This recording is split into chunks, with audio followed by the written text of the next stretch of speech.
اور ہم تقریر اللہ کے لیے کرتے ہیں۔ میرے بھائیوں، یہ سننا سنانا جو کچھ بھی ہو نیک نیتی کے ساتھ ہونا چاہیے، اور وہ سنیے جس کا جواب آپ کل قیامت کے دن دے سکے۔ قرآن مجید میں سورہ بنی اسرائیل میں اللہ رب العزت نے ارشاد فرمایا ہے وَلَا تَقْفُ مَا لَيْسَ لَكَ بِهِ عِلْمٍ إِنَّ السَّمْعَ وَالْبَصَرَ وَالْفُؤَادَ كُلُّ أُولَئِكَ كَانَ عَنْهُ مَسْئُولًا۔ ہر کسی بات کے پیچھے نہ لگ جایا کرو جس کا علم تمہیں نہیں ہے۔ یاد رکھو ان السمع والبصر والفؤاد كل اولئک کان عنہ مسئولا۔ کان، آنکھ، دل، سب کے بارے میں تم سے سوال ہوگا قیامت کے دن۔ اس لیے یہ مت سمجھیے کہ آپ نے کچھ بھی سن لیا، کہیں بھی بیٹھ گئے، کچھ بھی دیکھ لیا، بات آئی گئی ہو گئی۔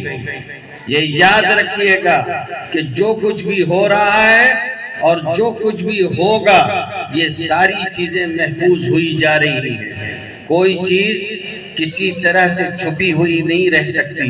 کل قیامت میں اللہ کے حضور حاضری ہوگی، اور یہ یاد رکھو کہ جب اللہ کے حضور حاضر ہوں گے فرمایا یوم تبلی السرائر فما له من قوت ولا ناصر۔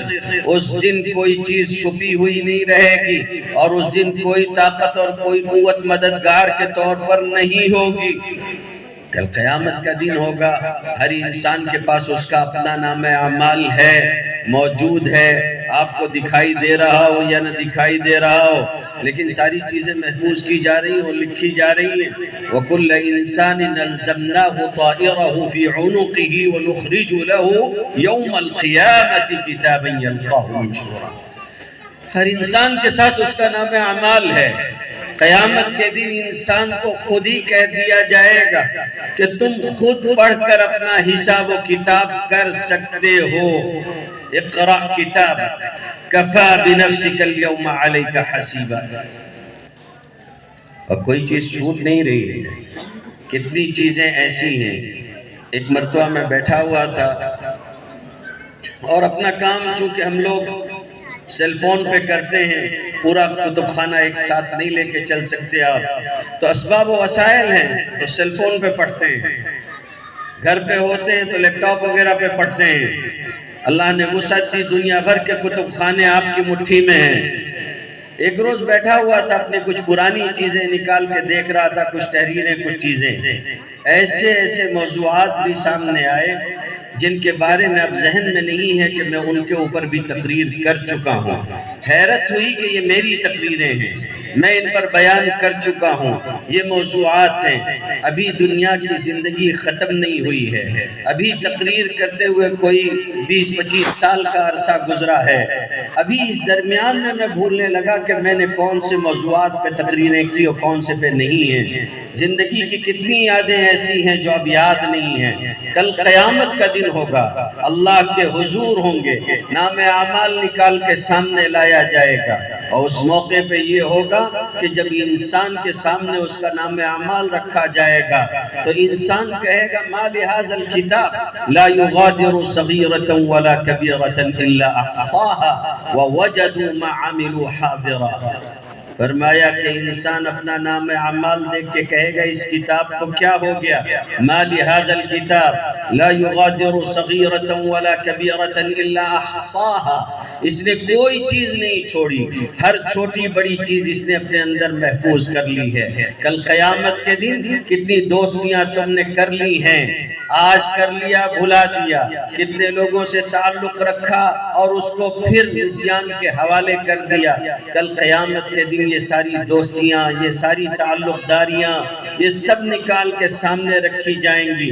انسان افسوس کے ساتھ اپنا ہاتھ چبا چبا کے کہے گا وَيَوْمَ يَعَضُّ الظَّالِمُ عَلَى يَدَيْهِ وَيَقُولُ یا لیتنی۔ وہ قیامت کے دن اپنا ہاتھ چبائے گا اور کہے گا اے کاش کہ میں نے رسول کو اپنا ساتھی بنایا ہوتا، اس سے تعلق کیا ہوتا۔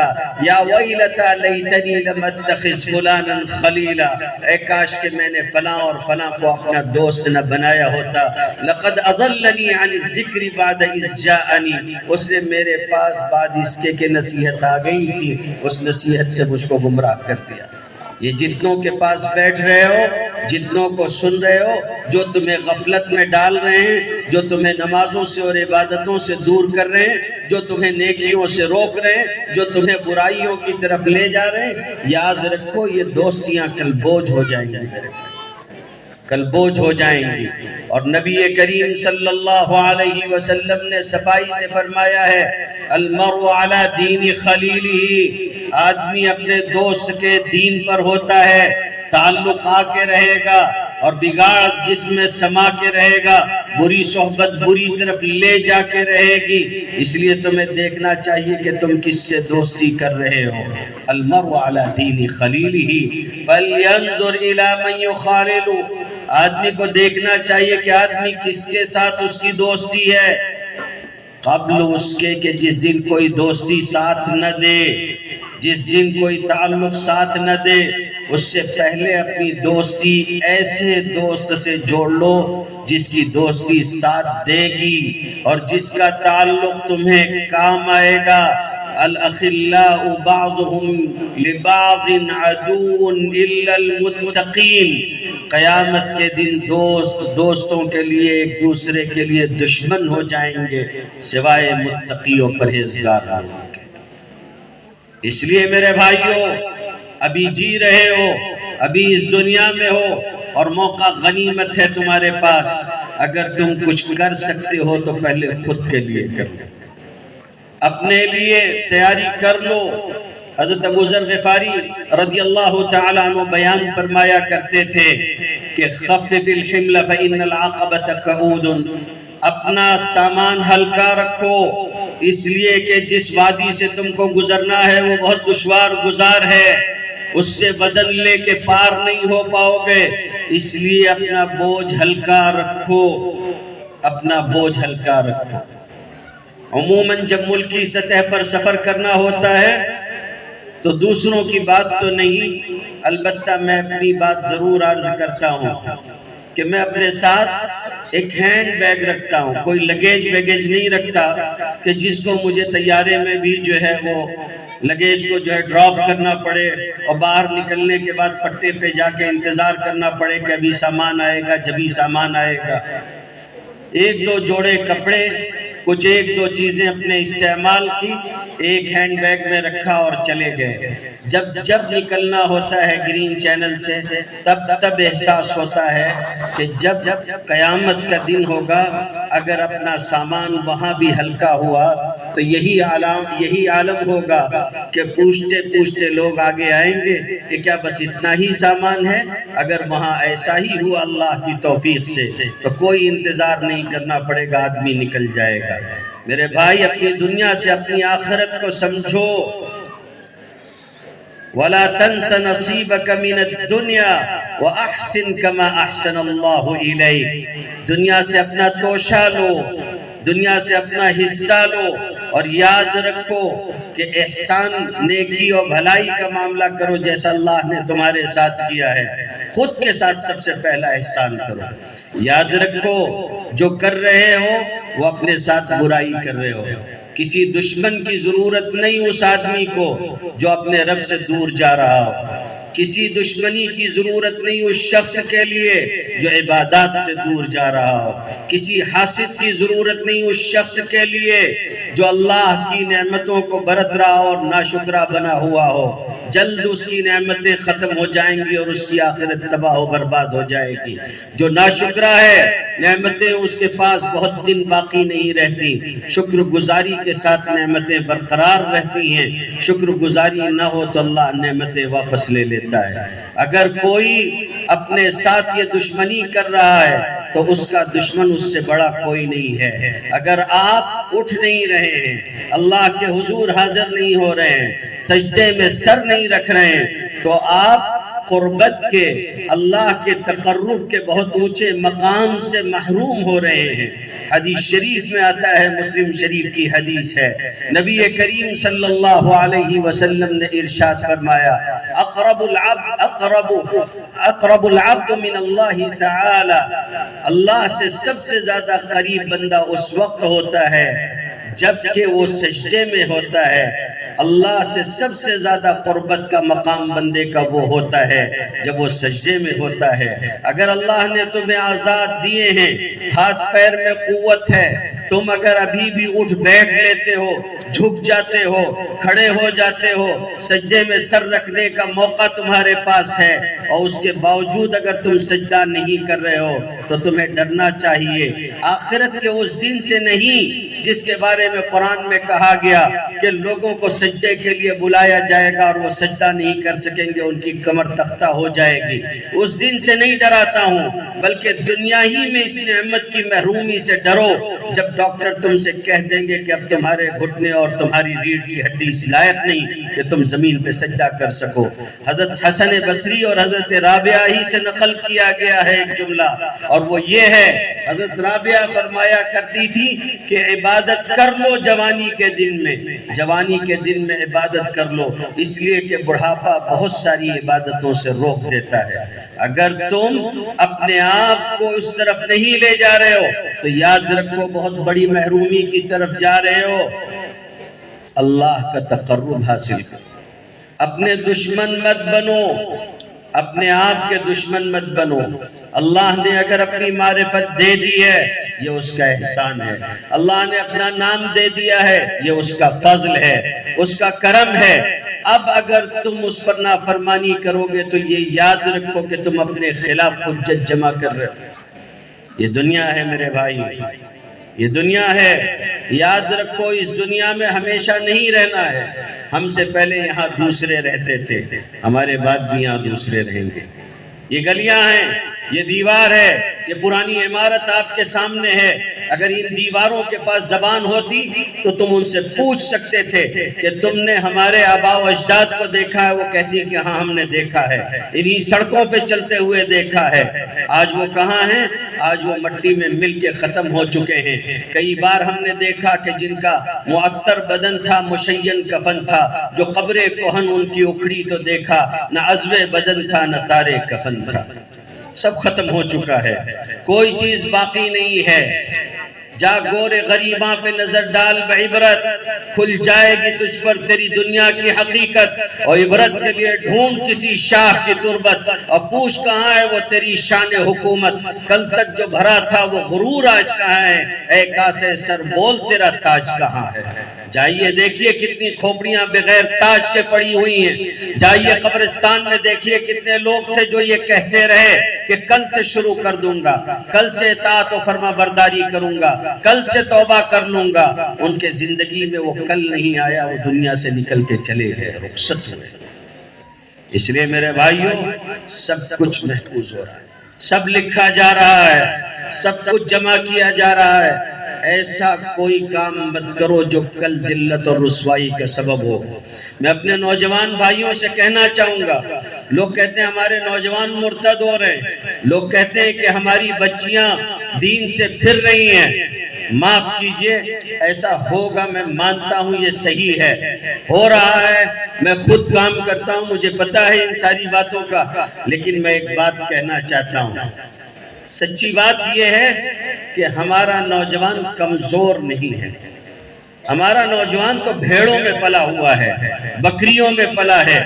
کسی نے کہا کہ وہ ایک شیر کا بچہ کسی چرواہے کو کہیں مردار ہوتا مل گیا تھا، پڑا ہوا تھا، جان دے رہا تھا، اس کو اس کے اوپر رحم آ گیا، ترس کھا کے اس نے اسے اٹھا لیا، پانی میں لے جا کے اس کو صاف کیا، اس کے زخم صاف کیے، اس کو بکریوں میں رکھ دیا، اور بکریوں نے بھی اس کو اپنا لیا، بکریوں کا دودھ پی کر وہ بچہ بڑا ہوا اور بکریوں کے ساتھ رہتا تھا۔ تھا ویسے ہی ممیاہٹ جیسی آوازیں نکالتا تھا، ان کے ساتھ رہتا تھا، اسے کیا معلوم کہ وہ کیا ہے۔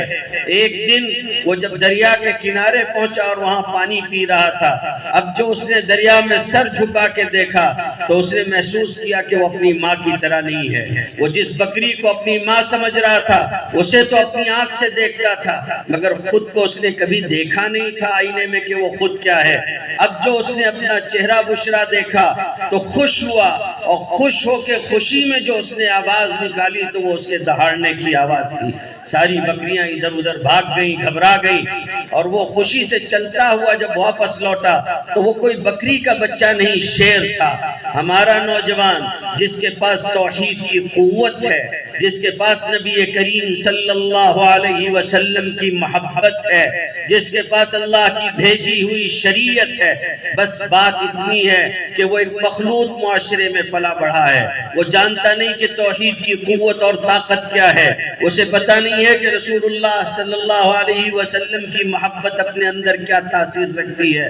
وہ تو بس شاہین ہے جو کووں میں پل گیا ہے، وہ شاہین ہے جس کو چڑیوں میں پرورش دے دی گئی ہے، اسے ابھی اپنی حقیقت کا احساس نہیں ہے۔ بنگلور گیا تھا، بورڈ کا ایک اجلاس تھا، خواتین کے اجلاس سے کہا گیا کہ آپ خطاب کر دیجئے، پہنچا وہاں، بہت بڑی تعداد تھی وہاں۔ میں نے خواتین سے یہ بات کہی تھی کہ میں ملک بھر میں ادھر ادھر یہ واقعہ بیان کرتا رہا، آپ لوگوں کے حوالے سے بیان کرتا تھا، آج آپ لوگوں کے درمیان میں آیا ہوں، آپ ہی کا واقعہ آپ ہی کو سناتا ہوں۔ آپ ہی کی ریاست سے نکلا اور ہمارے یہاں پہنچا ہے، اور ہوا وہ یہ کہ آپ کی ریاست میں جب کالج میں اور مختلف تعلیمی اداروں کے اندر حجاب پر بین لگا دیا گیا تو کتنی بچیاں ایسی تھیں، مسلمان بچیاں، سلام ہو ان بچیوں کے اوپر کہ وہ کالج کے دروازے تک آئیں، اور جب ان کو کہا گیا کہ اس نقاب اور حجاب کے ساتھ آپ اندر نہیں آ سکتی تو وہ واپس پلٹ کر چلی گئیں، اور انہوں نے کہا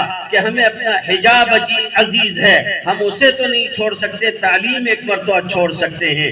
یعنی دلالت حال سے، اپنی زبان حال سے گویا یہ کہنا مقصود تھا کہ جان کا ایک مرتبہ ہم خطرہ مول لے سکتے ہیں مگر ایمان کا نہیں۔ پھر وہ ایک لڑکی تھی مسکان جو آئی اور آ کر کھڑی ہوئی، ایک طرف سینکڑوں نفرتی گنڈے کھڑے ہوئے الٹے سیدھے نعرے لگا رہے تھے، اور ایک طرف اکیلی ایک لڑکی کھڑی ہوئی تھی اللہ کا نام بلند کرتے ہوئے۔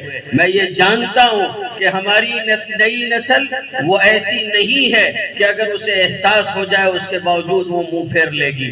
فرق اتنا ہے کہ آپ کو الجھا دیا گیا ہے، فرق اتنا ہے کہ آپ کے ہاتھ میں آپ کے بگاڑ کے آلات رکھ دیے گئے ہیں، فرق اتنا ہے کہ آپ کے پاس اپنا فیصلے نفع و ضرر کرنے کا موقع چھوڑ دیا گیا، آپ کے پاس اتنی فرصت نہیں رکھی گئی کہ آپ اپنے لیے کیا صحیح ہے کیا غلط ہے اس کا فیصلہ کر سکے۔ میرے بھائیوں، میں بہت محبت سے آپ سے یہ کہنا چاہتا ہوں، میں کوئی روایتی تقریر نہیں کرنا چاہتا تھا۔ اصلاح معاشرہ کے جلسے ہوتے ہیں یا مدرسوں کا پروگرام ہوتا ہے، مقرر کی تقریر لے دے کے ایک ہی محور پر گھوم رہی ہوتی ہے کہ مدرسے کے بچوں نے پروگرام اچھا پیش کیا۔ اچھا کیوں نہیں پیش کریں گے؟ سال سال بھر اساتذہ محنت کرتے ہیں، ان کے اوپر پوری اپنی توجہ صرف کرتے ہیں، صرف یہی باقی رہتا ہے کہ اپنا خون نہیں دیتے، ورنہ اپنا دل نکال کے ان کے سامنے رکھ دیتے ہیں، اپنا سارا علم ان کے اندر اونڈھیلنے کی کوشش کرتے ہیں۔ پھر اگر ان کے اندر نکھار نہ پیدا ہو تو اور کیا ہو؟ ان بچوں کو آپ نے سنا اور آپ نے محسوس کیا ہوگا، آج یہ 3 بچے ہمارے اور آپ کے سامنے ہیں، قرآن مجید کے حافظ ہو رہے ہیں، تو یہ سب کچھ تو ہوتا ہے، اور تقریر کا محور یہ ہوتا ہے۔ میں یہ کہہ سکتا تھا اور کہنے کے لیے میرے پاس الفاظ بھی تھے، سینکڑوں تقریریں کر چکا ہوں مدرسوں کی، دسیوں مدرسے ایسے ہیں جہاں ہر مرتبہ جانا آنا ہوتا ہے، مگر میرے بھائیوں اگر میں یہی کہہ کے آپ سے چلا جاؤں تو پھر آپ اسی ماحول میں واپس چلے جاؤ گے۔ میں بہت محبت سے آپ سے اتنی بات عرض کرنا چاہتا ہوں کہ اللہ واسطے خود فریبی سے باہر نکلو، خود فریبی سے باہر نکلو، اپنا نقصان مت کرو۔ آج جو تم کر رہے ہو احساس کرو کل کیا اس کا جواب دے سکو گے۔ اکبر الہ آبادی بہت مشہور آدمی ہیں، اکبر الہ آبادی نے اپنے بیٹے کو اعلیٰ تعلیم دلوائی۔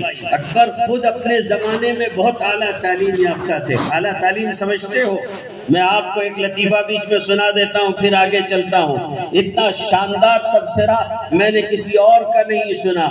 اتنا شاندار تبصرہ میں نے کسی اور کا نہیں سنا، آپ کو بھی سنا دیتا ہوں۔ کہنے والے نے بہت لطیف طنز کیا ہے، اس نے کہا جس زمانے میں لوگوں کو 7ویں پڑھ لینے پہ ٹیچر کی نوکری مل جاتی تھی، سرکاری ٹیچر کی، اس زمانے میں ایک صاحب BA کر کے چائے بیچ رہے تھے۔